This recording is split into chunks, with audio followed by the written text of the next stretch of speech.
Hi, my name is Mary Rogelstad. I live in Uwchlan Township. This past year, 2 of my children were in high school. And I'd like to go back in time to rewind a bit to explain why I have my hopes for this coming year for the health and safety plan going forward.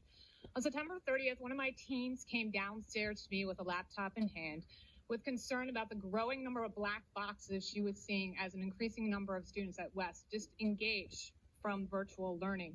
She talked about the worries she had seen on social media and the increasing tension with the COVID restrictions. And so she did something she had never done before. She wrote a letter. And in this letter, among the things she wrote were, I find it worrisome that some students have given up when they're usually very bright and enthusiastic. This was September 30th. I believe one of the most taxing and overlooked aspects of online learning is the isolation. She asked me who to send this to, and I gave her the email address of the superintendent, our school board rep for Region 6, and the head of academics. Told her to use her student email so they knew it was coming from a student, and told her not to hope for much, but I hoped for at least some reply or a thank you. Instead, there was nothing. And day after day after day after day after day, I constantly heard concerns from the teen community in this area of how COVID restrictions were affecting mental health. Going into 2021, mental health declined further and further. I had a teen in the local community I had to take in crisis to the hospital, and this teenager gave me permission to talk about some of the details we saw in the hospital. This hospital in the local area had added an entire new wing to treat mental health, teens and mental health crisis in the area. This teenager got the very last room in that wing. While we were there, we were told every single bed in Pennsylvania was full for adolescents, and our only choice was to wait or look for an out-of-state placement. So we looked for an out-of-state placement.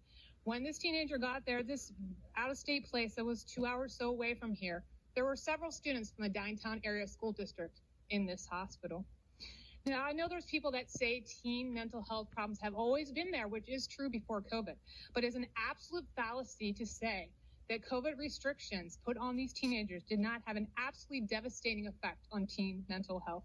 When they returned to school in the spring, they were facing reams of their peers that were dealing with depression and anxiety after a year of isolation and other COVID measures.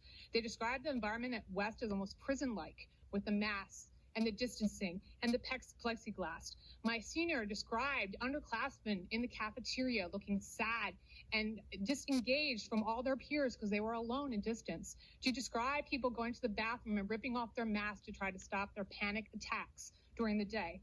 And then the unthinkable and the unchangeable happened. And now, fast forward to today, these teenagers desperately need to heal. And the only way to heal is to give them some kind of normal return to school. Now, there are vaccines in place, obviously, for the older teens. There are no needs for any of these measures. I understand the fear of COVID. I have 2 immunocompromised people in my immediate family. I also understand the media is going bonkers with the Delta variant.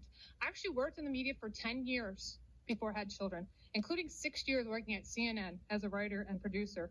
I can tell you from firsthand experience, when you work in that environment, you are under intense time pressure to produce content. They're only going so far and so deep. In addition, today, journalists are under intense pressure for clicks. Fear sells. It doesn't matter whether you're reading something from the right or the left or the middle. Fear sells, and they are under pressure to sell. So I hope going forward you will not listen to all this commotion in the community and instead go into your heart and do what's right for the teens in our community. Allow them to return to school for a normal year with no masking, distancing, plexiglass, all those things. It's vitally important for my youngest, who will be at West this year, and for the community at large. So I urge you to please make the decisions that will allow them to heal. Thank you.